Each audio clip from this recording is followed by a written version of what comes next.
안 되는 부분이 있다면 꼭 질문을 하시기 바랍니다. 아시겠죠? 자, 말씀드릴게요.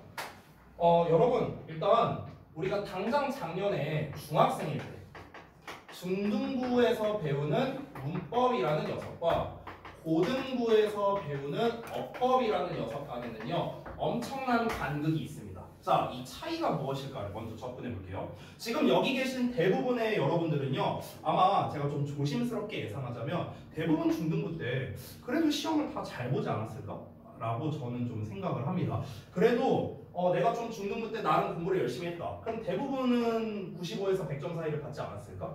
아니면은 내가 하다못해 본문 암기라도 했다. 그랬다면은 그래도 7, 80점? 이 정도는 받지 않았을까? 라고 생각을 합니다. 아마 대부분 그러실 거예요. 맞죠? 근데 이제 문제가 뭐냐면요. 중등부 때는 문법 문제가 평균, 학교마다 차이는 있지만 7에서 8문제 정도 나와요. 문법 문제가. 근데 고등부, 지난번에 말했죠? 주역고 몇 개 나온다? 2 플러스 1, 3문제 나옵니다. 3문제. 이렇게 나오는데요. 우리가 옛날에 중등부 때 이렇게 문법 문제가 많이 나와도 대체적으로 잘 풀었어요. 틀려봐야 1개? 이 정도 틀렸지. 대부분은 다 잘 맞췄거든요. 근데 고등부에서 나오는 이 몇 개 안 되는 이 문제는 왜 그렇게 어렵냐? 왜 맨날 틀려오냐고. 지금 주역고 3학년 다니는 한 학생이 있습니다. 그 친구가 제가 중3 때부터인가 이제 가르쳤던 친구거든요. 중2였나 중3이었나. 근데 이 친구가 지금 고등학교 1학년 4번 시험 받고 고2 때 4번 시험 봤잖아요. 8번 시험 봤죠? 8번 시험 본 거에 평균 몇 등급인 줄 알아요? 1.6등급이에요. 1.6등급. 이게 과중반입니다. 심지어. 과중반이라서 이제 물화생지 다 하잖아요. 물화생지에서 지학만 2등급이고요. 나머지 다 1등급이에요. 겁나 잘하죠. 그렇죠? 근데 얘가 고질병이 있어요. 영어만 3등급이야. 수학 계속 1등급. 1학년 때부터 2학년 때 수학 계속 5, 1등급. 수학 5, 1등급. 국어는 1, 2등급 왔다 갔다 했고요. 영어만 3등급이야. 그럼 얘가 영어를 못하냐? 아니요. 잘해요. 잘해. 영어를 못하잖아. 우리 학원에서 계속 알바에 있었고요. 그리고 고1 때부터 이미 수특 수준의 영어를 했었어요. 근데 왜 영어 3등급 나오냐고. 그렇게 잘하는 친구가. 이 친구의 8번 시험에서요. 이 어법 문제 있죠. 우리 그 개수 고르는 문제 있죠. 제가 지난번 우리 OT 때 보여드렸던 거. 맨날 틀려와요. 맨날 틀려와 얘가 그 어법 문제를. 내가 그래서 물어봐. 너 왜 맨날 틀리냐? 그럼 얘가 대답하죠. 그러게요. 이러는 거야. 아니 되게 잘하는 친구란 말이야. 그럼 얘가 어법을 못하냐? 어법 잘해요. 어법상의 근거 무지하게 잘 씁니다. 근데 왜 맨날 틀리냐고요. 뭔가 차이가 있다는 거죠. 자, 그걸 말씀드릴게요. 왜 그러냐면요. 여러분 중등부 때는요. 보통 우리가 코로나 시즌이었잖아. 여러분이 중등부 때는 한창. 그래서 보통 1년에 한 학기에 시험을 한 번 본 학교가 많이 있을 거예요. 대체적으로. 그러면은 한 번 볼 때 보통 4개과 시험을 많이 봤거든요. 맞죠? 그럼 4개과를 시험을 보면요. 각 과마다 주요 문법이 2개씩 들어가 있어요. 그러면은 4개과니까 주요 문법이 몇 개냐면 8개거든요. 8개. 예를 들면 이런 식이야. 1과 주격 관계대명사.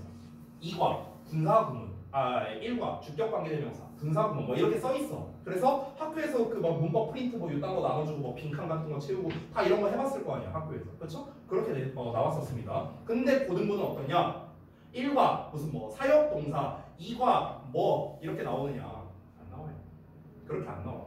고등부에서 내는 어법은요 무조건 전범입니다. 전범이. 이게 이제 1차적인 차이예요.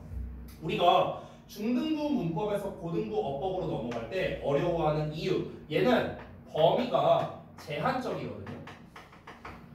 근데 얘는요 제한이 없어요. 그냥 전범이야. 즉 쉽게 말하면 이겁니다. 우리가 옛날에 중등부 때는요 만약에 메이킹이라고 나와 있었고 여기에 밑줄이 쳐져 있었다고 쳐볼게요. 어법상 맞냐 틀리냐 이렇게 나왔다고 쳐볼게. 그럼 우리 머릿속에는 뭐만 신경 쓰면 되냐면 메이킹 쓸래 메이드 쓸래 이것만 신경 쓰면 됐었어. 왜? 내가 배운 파트가 분사구문이었으니까. 됐어? 그러니까 이것만 신경 쓰면 됐거든? 근데 고등부 때는 어떻게 나오냐면은 메이킹이라고 나왔어. 그럼 이제 우리가 뭘 신경 써야 되는가? 얘를 메이크로 써야 되나? 메이스로 써야 되나? 메이드로 써야 되나? 투 메이크로 써야 되나? 헤드 메이드로 써야 되나? 신경 써야 될 게 많아지는 거야. 됐어? 왜? 범위가 하나로 정해져 있는 게 아니니까. 그러니까 우리가 이걸 하나하나 일일이 다 신경 쓰려고 하다 보니까 이제 문제를 제대로 못 푸는 거죠. 그래서 중등부 때 잘했는데 고등부 때 못하는 친구들의 공통점은 뭐냐면요. 문법 기준으로 못하는 친구들의 공통점이 뭐냐면 이 문법 어법 문제를 풀 때요 자꾸 단순하게 접근하려고 하는 친구들이 있어요. 그런 친구들은 꼭 고등부에서 망합니다. 단순하게 접근한다는 건 뭐냐면 이거예요. 중등부 때는 먹혔던 방법인데 뭐냐? 예를 들면 이런 거죠. 앞에 콤마가 나왔어. 여기 대시 나왔어요. 여기 밑줄이 딱 쳐져 있습니다. 그럼 이제 니네가 풀 때 어떻게 풀어? 에이 콤마 뒤에 대 못 써. 위치로 써야 돼. 이렇게 썼다가 이제 고등부 때 다 틀리는 거예요. 왜냐면 우리가 중등부 때 배웠던 건 뭐냐면요. 콤마 뒤에 콤마가 나오고 관계대명사를 쓸 때는 계속적 용법이라고 부르는데 계속적 용법에서는 get을 못 써. 그래서 which나 who나 이런 애들로 써야 돼 라고 분명 중3 때 배우거든요. 그러면은 여러분은 어떻게 이걸 기억하느냐? 콤마 대는 안 되는구나. 그냥 이렇게 그냥 끝나버리는 거야. 근데 얘들아 예를 들어서 콤마하고 대시 나왔는데 밑줄이 쳐져 있어. 근데 예를 들어서 앞에 콤마가 하나 더 있었고 여기에 so 어쩌고 나왔다고 쳐볼게. 그럼 뭔데요? so 대꾸문인데? 이런 거 어쩔 건데? 그러니까 우리가 여기를 안 보는 거야. 여기를 안 봐. 요것만 봐, 요것만. 우리의 시선은 요것만 있어. 그러니까 이제 니네가 어법 문제를 틀리는 거예요. 우리 머릿속에는 콤마 대타면은 계속적 용법, 위치만 된다. 이거밖에 없는 거야. 단순하게 접근하는 거죠. 그러니까 어법에서 자꾸 틀려오는 거야. 낚시당하고. 또 애들이 또 많이 낚이는 거. 또 뭐가 있는가? 예를 들어서 앞에 또 reason 나와 있어. 그럼 뒤에 이제 why 나와 있어. 밑줄이 딱 쳐져 있어. 그럼 이제 너는 어떻게 생각하는가? reason이니까 당연히 y지. 이건 어법상 맞아. 이건 정답 아니야. 이랬다가 또 틀리는 거라고. 왜? 알고 보니까 뒤에 for 이러고 끝나고 있어. 됐어? 그럼 어떻게 써야 돼? 위치로 써야 될 거야. 그렇죠? 그러니까 자꾸 우리가 reason이니까 y야. 실제로 예전에 그런 학생이 한 명 있었어요. 얘가 the reason why 하고 나왔는데 이제 어법상 올바른 거 골라라라는 문제였거든. 근데 이거 체크했다가 틀려온 거야. 정답이 위치였어요. 그래서 이제 나한테 와서 물어봤어. 아니 쌤, reason이니까 y 아니에요? 이렇게 말하는 거야. 그래서 내가 뭐라고 했냐? 아니 이유니까 y 써야 되잖아요. 이러길래 내가 뭐라 했냐면 야 사람 아니니까 위치 쓸 수도 있잖아. 그러네요? 이러더라고. 그러니까 이것만 생각한 거야. 이것만. 되게 단편적이죠. 그렇죠? 그러니까 어법에서 틀려오는 거야. 됐어? 그러면 우리가 어법에서 안 틀리려면 어떻게 해야 돼요? 안 틀리려면은 단편적으로 볼 게 아니라 좀 시야를 넓혀서 봐야 돼요. 시야를 넓혀서. 그러니까 여기만 보는 게 아니라 넓혀서 봐야 된다고. 여러분 시험을 출제하는 선생님이나 평가원은요 바보가 아니에요. 바보가 아니고요. 분명히 학생들이 중학교 때 이렇게 공부했을 거다. 이렇게 단편적으로 생각할 거다라는 거를 절대 모르지 않습니다. 바보가 아니에요. 그러면은 분명히 선생님들이 아까 말했던 요딴 식으로 해갖고 밑줄적으로 시험을 낸다는 거야. 그래서 애들 분명 낚이겠지? 이거 틀렸다고 하겠지? 이러면서 막 좋아하면서 이제 문제 내고 있다고. 어떻게 하냐고? 내가 그랬어. 내가 그랬어. 잘 모르시는 분들이 있는데 제가 예전에 고등학교 교사를 했었거든요. 짧게. 그래갖고 저도 그랬었어요. 이거 되면 애들 많이 틀리겠다 이러면서 좋아하면서 출제를 했단 말이야. 그러니까 이제 제가 얘기를 하는 겁니다. 그래서 일단 중요한 건 뭐냐면요. 시야를 넓혀야 돼요. 우리가 경우의 수를 많이 생각해야 된다. 여기까지 이해되셨죠? 자, 근데 그래 경우의 수를 넓혀야 되는구나. 여기까지는 이해가 됐어. 근데 2차적인 문제가 생깁니다. 어떤 문제가 생기냐? 아까 말했던 건데요. 아니 그러면 우리가 생각해야 되는 가지수가 너무 많아지는 거야.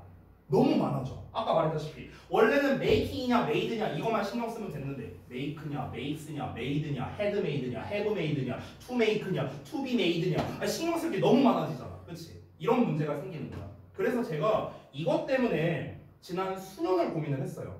이걸 좀 어떻게 간소화할 수 없을까? 학생들에게 전달할 때. 그래서 그 여러 가지 이제 고민 끝에 간소화하고 추려서 지금 나눠드린 자료와 한 페이지로 정리한 겁니다. 딱 한 페이지. 뒷면도 없어요. 딱 한 페이지짜리입니다. 그래서 이제 설명을 좀 드리려고 하는데요. 자, 드리기 전에 앞서서 문법과 어법의 이제 좀 정의를 좀 간단하게 말씀드리면요. 중등부 때 우리가 배웠던 문법은요. 쉽게 말하면 암기사항이라고 생각하면 돼요. 암기사항. 예를 들면 이런 거야. want 뒤에 to 쓴다. avoid 뒤에 ing 쓴다. 암기죠. 그렇죠? 그냥 이런 거야. 이런 게 이제 문법이라고 보면 돼요. 어법이란 건 뭐냐면요. 쉽게 말하면 문법적인 사항과 해석적인 사항이 결합된 거다라고 보면 됩니다. 그래서 이걸 우리가 어법이라고 부르는 거예요. 즉 내가 중학교 때 배웠던 문법을 기반으로 이 문법적 지식만으로 풀 수 있는 게 아니라 해석이 가미돼야만 풀 수 있는 거. 해석 또는 구문분석. 이게 결합돼야만 풀 수 있는 형태. 이런 식으로 문제를 냅니다. 그래서 고등부에서는요. 절대로 단순 암기 문제를 안 내요. 안 냅니다. 한때 낸 적도 있었는데 그 냈던 게 마지막이 제가 기억하기로는 2016년쯤이에요. 한참 전이에요. 그 이후로는요 단순함기 문제는 정말 잘 안 나와요. 가끔 나오는 경우도 있긴 있어요 여전히. 가끔 내는 경우가 이제 대부분 의외로 대진고나 이런 데서 좀 냅니다. 근데 우리랑 어차피 상관없는 얘기니까 넘어갈게요. 주협에서는 절대 안 내요. 이런 문제 절대 안 냅니다. 어떻게 됩니까? 무조건 해석과 구문이 되어야만 풀 수 있는 어법 문제를 낸다는 겁니다. 단순함이 안 낸다고요. 아시겠죠? 자, 그러면 일단 문법과 어법에 대한 차이도 알았고요. 그러면 이제 본격적으로 시작을 하려고 하는데요. 이제 하기 전에 앞서서 쭉 한번 읽어보세요. 제가 이제 써놓은 것들 되게 간단하게 써놔서 이게 무슨 말인지 알겠다 하시는 분도 있을 거고 이게 도통 뭔 말이냐라고 생각하는 분들도 있을 겁니다. 큰 번호를 보자면 1번에 동사 관련 어법, 2번에 절 관련 어법, 맨 아래 3번에 기타라고 써있거든요. 동사 관련 어법, 절 관련 어법, 그다음에 기타 이렇게 돼 있는데 기타는 제가 다 쓰진 않았어요. 여기에다가 조금 세분화하자면요. 기타는요.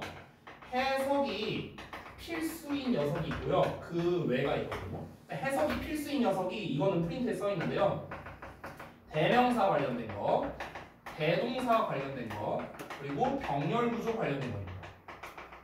이렇게 세 개가 해석을 해야만 풀 수 있는 문제. 그 외에 속하는 거는요. 이런 애들이 있습니다. 형용사 대 부사 또는 전치사 대 접속사 또는 비교 구문 또는 고치 구문 뭐 요런 애들 등등 요런 애들이 있습니다. 그래서 비중이 어떻게 되냐면요. 출제 비중 말하는 거예요. 요 정도 됩니다. 5대 3대 2. 굳이 비중을 따지자면. 기타 엄청 많죠. 엄청 많죠. 이거 다 합쳐도 얘만 못해요. 얘 반밖에 안 돼요. 출제율. 됐어? 그러니까 동사 관련된 어법이 압도적으로 많이 나옵니다. 압도적으로 많이 나오고요. 그 다음에 절 관련된 어법과 기타 이게 이제 비중이 좀 비슷한데요. 이 두 개는요. 여러분 학년이 올라갈수록 비중이 좀 달라집니다. 그러니까 1학년 기준으로는 5대 3대 2예요. 1학년 기준. 근데 2학년 빠르면 1학기 좀 늦으면 2학기부터는요. 5대 2대 3이 돼요. 5대 2대 3. 이 기타의 비중이 조금 특히 이 부분의 비중이 고2 때부터 올라가는데 지금이랑은 상관없으니까 지금 현재로서는 5대 3대 2 요 정도 비중으로 시험에 출제가 된다고 생각하면 됩니다. 쉽게 말하면요. 밑줄이 만약에 7개가 쳐졌다고 쳐볼게요. 어법 문제에서. 그럼 여기에서요. 대충 7개면은 대충 뭐라고 보면 될까? 한 4개 정도? 한 4개 정도는 동사 관련 어법 나온다고 생각하면 돼요. 이 중에서 한 4개 정도는요. 한 2개 정도가 절 관련된 어법이고요. 나머지 하나가 기타 나온다. 한 요 정도 비중이라 생각하면 돼요. 알겠죠? 그러니까 압도적으로 얘가 많이 나오니까 우리는 당연히 얘를 기준으로 먼저 학습을 해야겠죠. 동사 관련된 거. 그 다음에 절 관련된 거. 그러면은 여러분 봐봐. 총 100% 10의 비중에서 8을 차지하고 있잖아요. 이 두 개가. 그렇죠? 그럼 우리가 동사 관련된 어법과 절 관련된 어법만 제대로 풀 줄 알아요. 우리가 어법 문제 맞출 확률이 80%예요. 80%. 엄청나게 높죠. 그렇죠? 그래서 이 기타 같은 경우를 일일이 다 말하기에는 시간이 대단히 부족하기 때문에 오늘은 제가 요 두 개를 중점으로 말씀드릴 겁니다. 두 개를. 알겠죠? 자, 그래서 하기 전에 앞서서 시간이 좀 지나고 했으니까 잠시 쉬었다가 요 두 개 설명 좀 드릴게요. 자, 그만 쉬어보시죠. 쉬는 시간에 자. 앞에서 잠도 핸드베깅 하지 말고.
아이고야.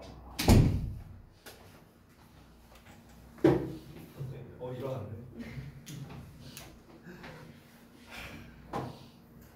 피곤하지 피곤해. 이제 아마 여러분이 와서 자는 시간은 더 많아질 것 같아요. 좋은 시간. 에휴, 지금이 또 한참 뭐 동아리 면접이다 뭐다 뭐 이렇게 바쁠 시즌이라서. 근데 재밌는 게 뭔지 알아? 제가 이제 주역고 1, 2학년은 다 하잖아요. 여러분은 면접을 보는 입장이잖아, 그렇죠? 면접을 보는 입장이고 이제 2학년들은 뽑는 입장이잖아요. 그래서 이제 어제 애들한테 물어봤어요. 야 요즘 면접 시즌 아니냐? 이러니까 이제 2학년 애들은 이제 작년에도 저랑 했으니까 이제 저랑 이제 좀 많이 이제 친한 상태니까 애들이 막 말을 편하게 해요. 그래갖고 이제 어떤 애 한 명이 쌤 저 어제 면접 보는데 저 완전 근엄한 척하면서 이렇게 이러고 뽑았어요 하면서 막 자랑하듯이 막 뭐 그걸 얘기하지 않나. 또 어떤 놈은 또 뭐 쌤 뭐 저 되게 막 깐깐하게 뭐 면접 봤어요 라니 뭐 하면서 내가 이제 막 그런 얘기를 하는데 그러지 좀 마. 그냥 대충 좀 해갖고 뽑아줘. 야 우리 학원 애들 위주로 뽑아줘 이러면서 뭐 이런 얘기도 했었죠. 아무튼 제가 잘 말해줄게요. 2학년 애들한테 저기 지금 우리 학원을 다니는 애들뿐만 아니라 이제 2학년 중에 관둔 애들 중에서도 이제 우리 학원 거쳐간 애들이 많거든요. 이게 어느 순간부터 약간 뭐랄까 좀 밈 같은 게 됐는데요. 이게 지금 현 고3 애들 때문에 그래요. 이놈들이 이제 원흉인데 이 고3 애들이 재작년에 고1일 때 학교에다가 저에 대한 막 소문을 퍼뜨리고 다녔어요. 나에 대한 소문을. 그래요. 뭐 그러니까 예를 들면 이런 식이야. 예를 들면은 뭐 이제 어떤 애가 이제 그 주역고 다니는 애들이 많으니까 어떤 애가 야 렉스탕 어때? 나도 갈까? 막 이래. 그럼 이제 우리 학원 다니는 애가 말하는 거야. 아니 너 와도 좋은데 너 올 거면 각오하고 와라. 너 루이스는 각오하고 와라. 막 이런 식으로 막 얘기를 하고 다니는 거야. 아니 내가 뭐가 돼? 나 아무 말도 안 했는데. 그래갖고 내가 애들한테 그러지 좀 마. 그런 얘기 좀 하고 다니지 좀 말라고. 막 그래. 그렇게 얘기를 했는데 그래서 애들이 막 하는 얘기가 쌤 아마 저희 학교 이렇게 지나가다 오시면 아마 애들이 다 알아볼걸요? 막 이러고 있는데 제발 그러지 좀 마. 막 이렇게 얘기했는데 이게 이제 나는 걔네 대해서 끝날 줄 알았는데 이제 현 2학년 애들 있잖아요. 얘네가 또 무슨 뭐 한 친구는 뭐 그랬대요. 이제 작년 2학기 기말 시즌이었어요. 근데 이제 아직 시험 범위가 정해져 있지 않은 상황이었어. 내가 이제 시험 범위 알려달라 했는데 이제 아직 안 나온 거야. 그래서 이제 내가 얘기를 했죠. 니네 아마 10과 나올 거야. 이랬어 내가. 근데 지난번에 시험 범위가 7과 들어갔었거든요. 그럼 8과도 있고 9과도 있잖아요. 근데 이제 내가 아니야 10과 나올 거야. 이렇게 얘기를 했어. 근데 이제 진짜 10과가 들어간다고 이제 얘기를 한 거죠. 영어 시간에. 그러니까 영어 시간이었잖아. 근데 이제 그 세민이라고 이제 2학년에 한 친구가 있는데 이 친구가 오 로이쌤 대박 이렇게 얘기를 했대요. 수업 시간에. 학교 수업 시간에. 아니 그걸 왜 얘기해 그런 거를. 그럼 옆에서 또 애들이 로이쌤이 누군데 이러면서 또 이상한 소리 하고 다니고 무슨 뭐 또 하고 나고 쌤 오늘 급식실에서 쌤 얘기했어요. 얘기하지 마 그냥 밥이나 처먹어 이러면서 제가 얘기를 했는데 여러분 부디 이제 이 뭐랄까 이제 그 사실이 아닌 소문은요 네. 이게 좋지 않습니다. 알겠죠? 네. 자 쓸데없는 얘기할 거야 잠패라고. 자 그러면 본격적으로 한번 해볼게요. 1번부터 아마 2번까지 설명을 다 못할 수도 있어요. 오늘 시간 관계상 특히 2번에서 설명할 게 많거든요. 2번에 써놓은 게 이거밖에 안 되죠. 그렇죠? 근데 설명할 건 겁나 많아요. 그래서 좀 시간을 좀 들여서 해볼게요. 첫 번째부터 갑시다. 자 동사관련어법. 자 우선 동사관련어법이 뭔지부터 알아야 될 거 아니에요. 뭐가 동사관련어법이냐? 동사관련어법이 뭐냐면요.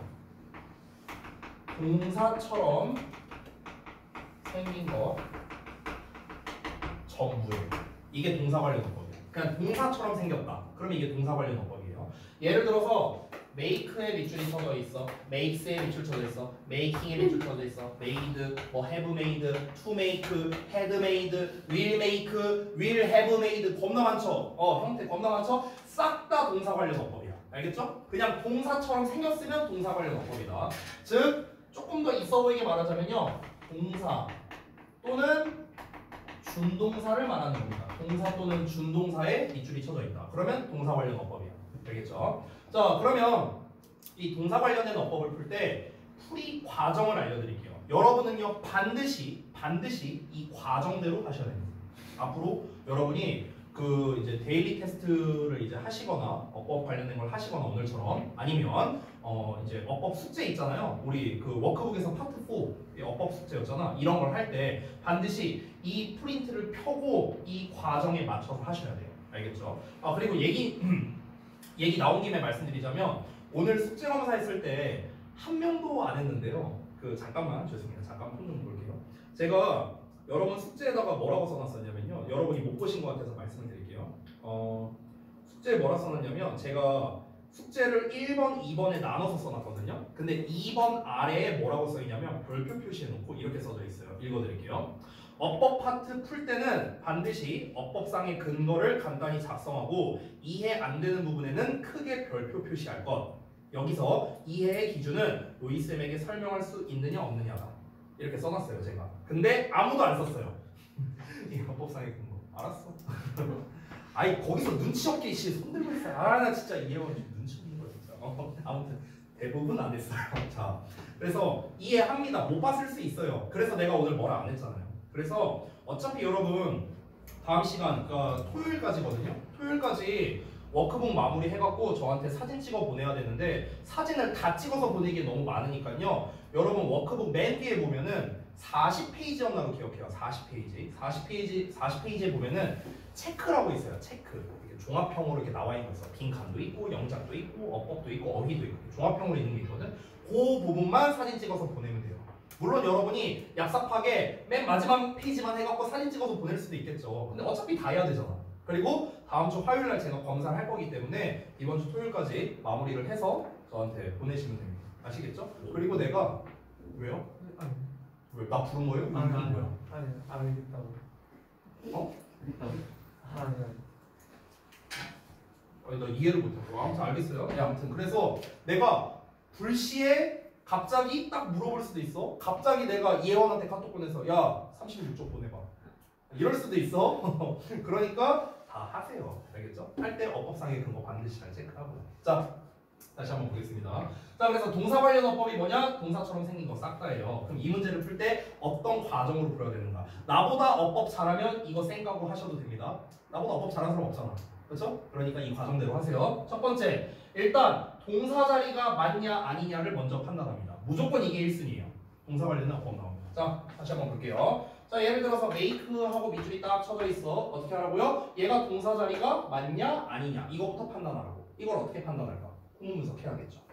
주어 동사 목적 이렇게 나오고 아니면은 이렇게 나오고. 됐어요? 구문 분석을 통해서 판단을 합니다. 자, 그럼 둘 중 하나 나오겠죠. 동사 자리가 맞다, 동사 자리가 아니다. 둘 중 하나 나올 거 아니야. 그럼 동사 자리가 맞으면요, 세 가지 제가 일명 수시태라고 부르는데요. 수일치, 시제일치, 태 이 세 가지를 확인하는 겁니다. 근데 여기서요, 시제일치 있죠. 시제일치 얘는요, 출제율이 굉장히 낮습니다. 출제율이 굉장히 낮아요. 그러니까 시제 갖다가 어법 문제 내는 거는요, 고1 기준으로 사실상 하나밖에 없어요. 대과거, 헤드 PP 있죠. 우리 지난번에 했던 거. 그거 말고는요, 웬만하면 시제일치는 문제가 잘 안 나와요. 알겠죠? 그래서 대부분의 동사 관련된 어법은요, 수일치 아니면 태가 좀 많이 나옵니다. 대체적으로 그러하다. 대체적으로. 자, 그래서 이런 거예요. 예를 들어 다시 한번 내가 구문 분석을 했더니 이 자리가 동사 자리가 맞아. 동사 자리가 맞아. 그럼 이제 뭐 신경 써라? 자, 수. 얘가 단수냐 복수냐. 그 다음에 시제. 과거 현재 미래 어떤 거 써야 되는가? 해. 능동이냐 수동이냐. 그래서 이 세 가지를 따져갖고 최종적인 정답을 내라고요. 예를 들어서 주어가 보니까 주어가 복수형으로 나왔네. 그럼 복수에 맞는 동사 써야겠고, 시제. 얘 그냥 앞뒤 문장 보니까 다 현재 시제로 나와 있네. 오케이, 현재 시제로 써야겠고. 그 다음에 뒤에 목적어 나와 있네. 능동형으로 써야겠네. 그럼 복수형이면서 현재형의 능동형이면은 make가 정답이에요. 그래서 이런 식으로 답이 나와야겠다. 알겠죠? 요 과정을 하는 거다. 자, 뭐 고난도의 경우에는 자타 동사를 구분하는 문제가 나오기도 하는데 일단 주엽에서 선호하는 문제는 아닙니다. 그래서 넘어가셔도 돼요. 두 번째 봅니다. 자, 이번에는 만약에 반대입니다. 구문 분석을 했더니 예를 들어서 make에 밑줄이 쳐져 있는데 구문 분석을 했더니 여기가 동사 자리가 아니야. 동사 여기 뒤에 있어. 여기가 주어 나와 있고. 이렇게 나왔다고 쳐볼게. 그러면은 동사 자리가 아니라는 건 얘는 뭐를 써라? 준동사 써라 이런 소리예요. 준동사 써라. 준동사가 뭔데요? 부정사나 또는 동명사나 또는 분사를 말하는 거죠. 그렇죠? 이걸 우리가 준동사라 하죠. 자, 잠깐만 보자면 여기 부정사 있죠. 우리가 부정사는 품사가 뭐냐면 명사나 형용사나 부사나 셋 중 하나예요. 그래서 우리가 중딩 때 어떻게 배웁니까? 투부정사의 명사적 용법, 형용사적 용법, 부사적 용법, 용법이란 말 붙이면서 배우잖아요. 그렇죠? 자, 그 다음에 동명사. 동명사는 이름에 써있죠? 품사가? 명사입니다. 분사는 품사가 뭐예요? 형용사죠. 그렇죠? 자, 준동사의 그 어느 것을 보더라도 동사 역할을 하는 놈은 없습니다. 동사처럼 생겼지만 동사는 아닌 것. 이게 뭐예요? 준동사죠. 준동사. 그래서 동사 자리가 아니라면 준동사를 써야 되는데 근데 여기서 문제가 있죠. 어떤 걸 써야 돼? 이게 문제예요. 어떤 걸 써야 돼? 그럼 어떤 걸 써야 될지 우리가 1차적으로 판단하기 위해서는요. 지금 여기가 어느 자리냐부터 알아야 돼요. 얘가 명사 자리냐, 형용사 자리냐, 부사 자리냐 얘부터 판단할 줄 알아야 되거든요. 근데 이것까지 하기에는 이 내용은 사실 중등 과정에 가까워요. 우리 중등부 때 다 배운 내용이잖아. 이거 사실. 그렇죠? 그래서 제가 그냥 간단하게 넘어갈게요. 주로 얘가 많이 나와요. ing 대 pp. 됐어? 그러니까 구문분석을 딱 했어. 동사 자리가 아니야. 그럼 웬만하면 실험 문제 나오는 게 뭐다? ing 쓸래 pp 쓸래. 웬만하면 이 문제예요. 웬만하면. 좀 더 넓게 말하자면요. 능동형 쓸래 수동형 쓸래 문제라고요. 능동이냐 수동이냐. 됐어? 자, 그러면 여러분 잘 봐봐. 동사 자리가 맞든 동사 자리가 아니든 공통점은 뭐예요? 태 관련된 문제는 둘 다 나오네요. 그쵸? 그래서 사실 동사 관련 어법의 핵심은 뭐냐? 태예요. 태. 능동과 수동을 비교하는 거. 여러분 아까 전에 제가 고등부 문제에서는 뭐가 나온다고 했죠? 문법과 해석이 결합된 게 잘 나온다고 했죠. 근데 태가 바로 그 문제예요. 태라는 녀석은요. 일단 능동이면 하는 거고 수동이면 당하는 거잖아. 그럼 기본적으로 태를 구분하려면 어떻게 해야 돼? 해석해야 돼요. 해석. 근데 아까 전에 말했다시피 문법적인 사항으로 능동형이면 일반적으로 목적어가 오지만 수동형이면 목적어가 안 오거든. 그럼 이건 문법적인 사항을 이용한 거잖아. 이 두 가지가 다 필요하거든. 능수동을 구분하려면요. 그러니까 태가 시험에 잘 나오는 거예요. 알겠죠? 그래서 동사 관련 어법의 결국 핵심은 뭐다? 태야, 태. 알겠니? 이렇게 정리할 수 있겠다. 그럼 여기에서 태가 관련된 게 중요한 거니까 태만 좀 잠깐 설명할게요. 태. 태 구분법. 자, 이거를 다 쓰기에는 조금 많으니까요. 제가 간단하게 핵심만 쓸게요. 핵심만. 해석을 이용해서 풀어야 되는데 여러분이 새삼스럽게 능동은 하는 거다, 수동은 되는 거다 이거 모르는 사람 없어요. 그렇죠?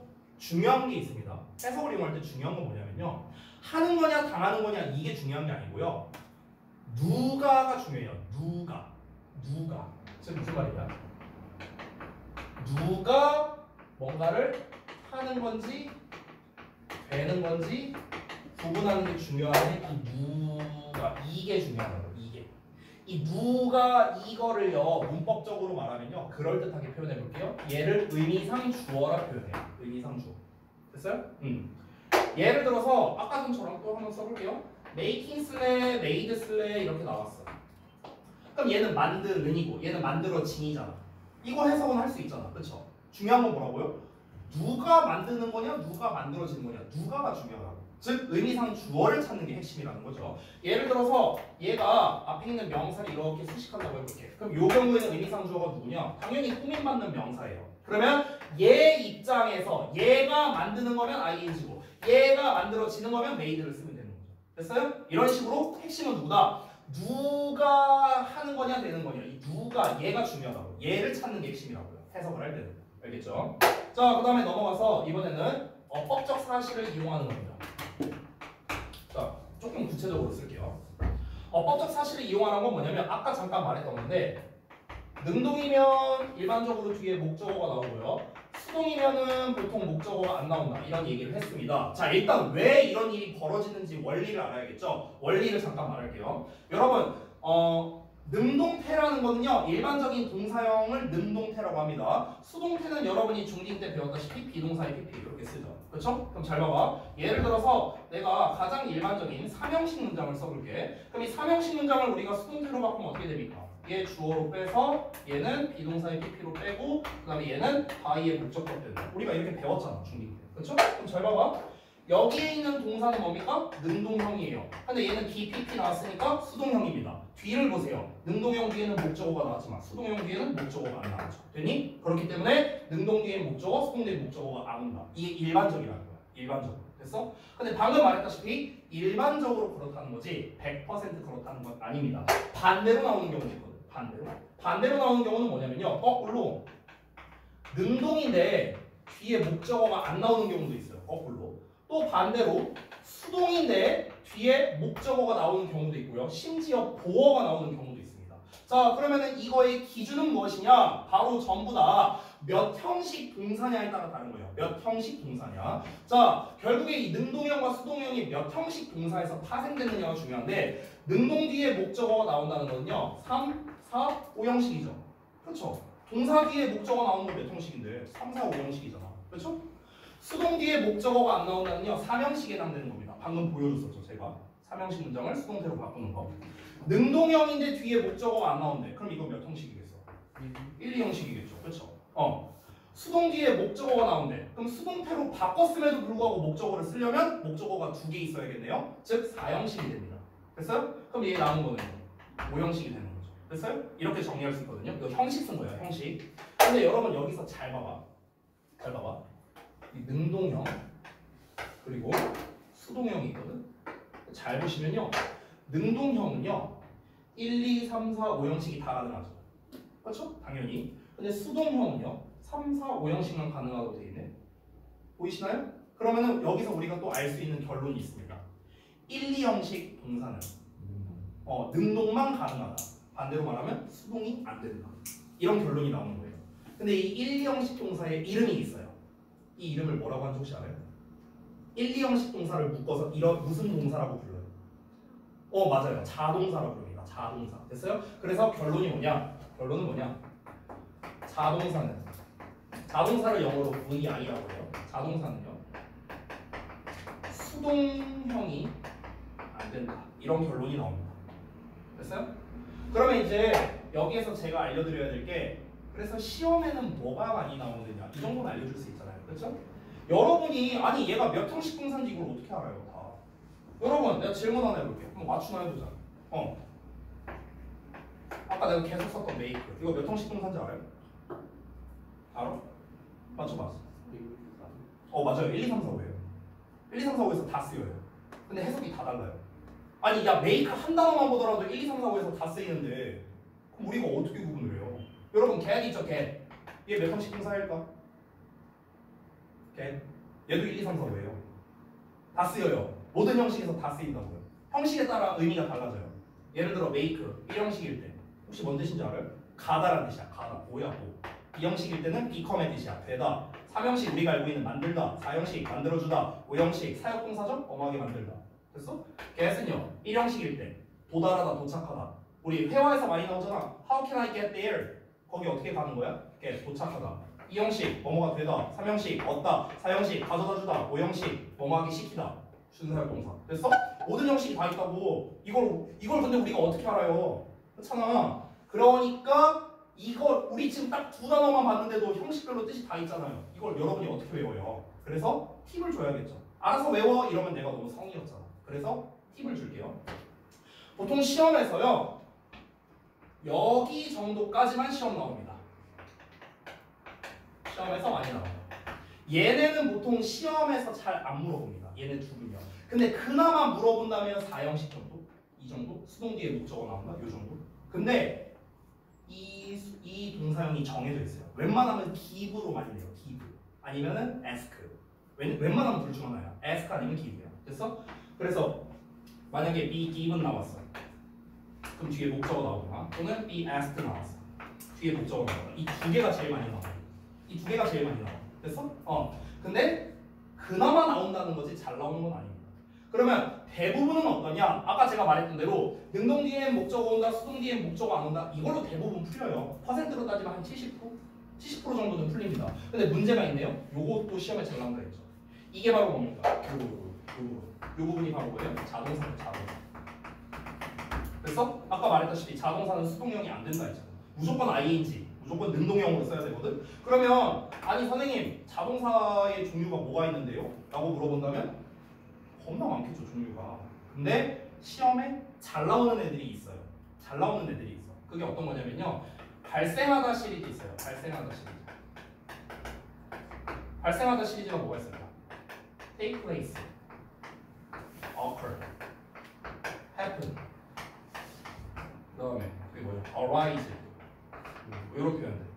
이런 게 나오거나 아니면 우리가 감각동사라고 배운 애들이 있어요. look, sound, taste, feel, smell 이런 애들 있죠. 그런 애들도 잘 나오고 그 다음에 뭐 become, consist 뭐 종류가 되게 많습니다. 근데 이제 나오는 게 딱 그 정도라는 거예요. 그 정도로 정해져 있어요. 제가 다 쓰진 않을게요. 너무 많으니까요. 알겠죠? 기타 등등등 이렇게 있습니다. 그래서 자동사에서 이제 시험에 자주 잘 나오는 그 시리즈가 있는데요. 보통 요게 일반적인 우리 문법 교재에 사실 많이 나와 있거든요. 이제 대표적으로 여러분 아마 정규 수업 때 썼을 텐데 어법급 교재 있어요. 어법급 교재. 그 어법급 교재에 보면은요 이 자동사 모음집이 있어요. 시험에 자주 나오는. 네, 그래서 그냥 참고로 보시면 됩니다. 그러면은 여러분이 능수동을 구분할 때는 어떻게 해야 되냐면요. 두 가지를 이용하는 방법이 있다 했잖아요. 둘 다 이용해야 돼요. 둘 다. 자, 그래서 제가 구체적으로 말씀드립니다. 여러분 앞으로 너네가 어법 문제를 풀 때, 변형 문제를 풀든, 뭐 아니면 뭐 데일리를 하든, 뭐 아니면 숙제를 하든, 뭘 하든 간에 능동과 수동을 구분해야 되는 문제가 나왔다. 만약에. 그럼 여러분은 근거를 이렇게 써야 됩니다. 첫 번째, 뒤에 목적어가 있고 해석상 얘가 뭐뭐 하는 것이기 때문에 능동형을 쓴다. 이렇게 써야 되는 거예요. 됐어요?